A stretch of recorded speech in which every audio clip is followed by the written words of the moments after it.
Era un día como cualquier otro en la obra. Juan llegó puntual, casco puesto, sin saber que sería el último día normal de su vida. No era solo un número en la nómina. Era un trabajador con años de experiencia que conocía cada rincón de esa obra. Cada mañana seguía el mismo protocolo. Era metódico, era cuidadoso. Y aún así, esa mañana no sería suficiente. En algún punto de esa obra, una pieza pesada estaba mal asegurada. Nadie lo sabía. Y el tiempo para descubrirlo se agotaba.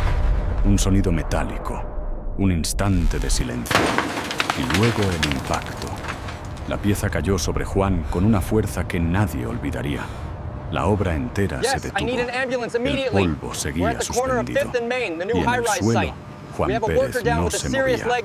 El supervisor llamó a emergencias de inmediato. Fue lo correcto. Pero había algo más que aún no había hecho. Las sirenas rasgaron el silencio. Juan fue trasladado. Múltiples fracturas en ambas piernas. Daño severo en columna vertebral. Los cirujanos trabajaron durante horas. Semanas de hospitalización, meses de rehabilitación y al final, el dictamen. 50.1% de pérdida de capacidad laboral. Un número. Y detrás, una vida completamente transformada. Con ese dictamen en mano, Juan enfrentaba preguntas que nadie había respondido. ¿Quién era responsable? ¿Lo habían reportado a la ARL? Porque en Colombia, cuando ocurre un accidente de trabajo, el empleador tiene exactamente 2 días hábiles para reportarlo mediante el FURAT. El primer día pasó, el segundo también. El formulario seguía sin enviarse. Cada hora de silencio era una violación más al sistema. Llamar a emergencias fue correcto, pero no reemplazaba el reporte formal. Y esa diferencia tenía consecuencias jurídicas concretas. Desde su cama, Juan llamó a la empresa. Preguntó por el reporte.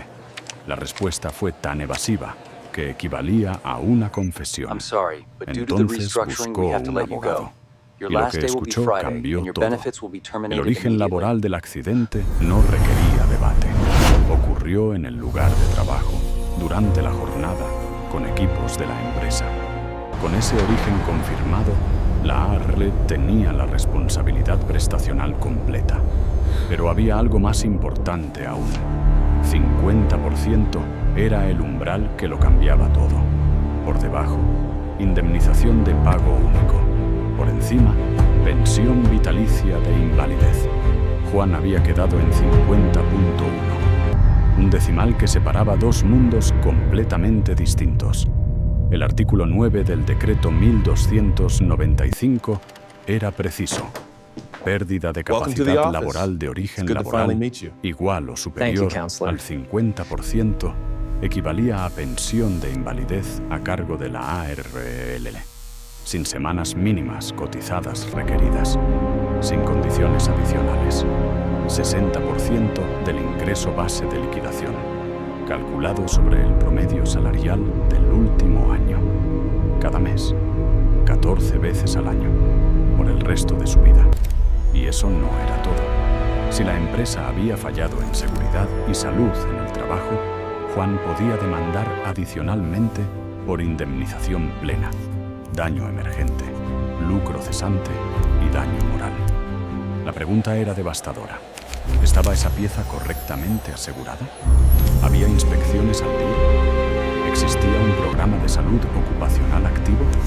Las respuestas apuntaban todas en la misma dirección. Pero entonces llegó algo que nadie esperaba.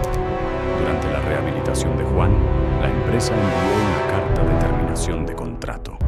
Argumentaron que ya no podía cumplir sus funciones originales. 3 argumentos, los 3 inválidos. Porque en Colombia, cuando un trabajador está en rehabilitación por accidente laboral, el fuero de estabilidad laboral reforzada opera automáticamente y el empleador no había solicitado autorización al inspector de trabajo. Ese paso omitido convertía el despido en ineficaz de pleno derecho. El abogado presentó la tutela invocando 4 derechos fundamentales: estabilidad laboral reforzada, mínimo vital, salud y dignidad humana. Al 10º día, el juzgado falló. El despido era ineficaz, el reintegro era inmediato y el costo comenzaba a calcularse. Pensión de invalidez, salarios caídos, prestaciones acumuladas, indemnización por culpa patronal, sanciones del Ministerio del Trabajo. El número final era devastador. Juan regresó en silla de ruedas, con cargo adaptado y salario intacto. El primer pago de la pensión llegó puntual. 60% del ingreso base, cada mes, para siempre. Todo comenzó con una pieza mal asegurada y un formulario no enviado. Terminó con una pensión vitalicia y una empresa pagando el precio de haber creído que podía ignorar a Juan Pérez. En Colombia, la ley ya tenía una respuesta preparada y ese día la usó.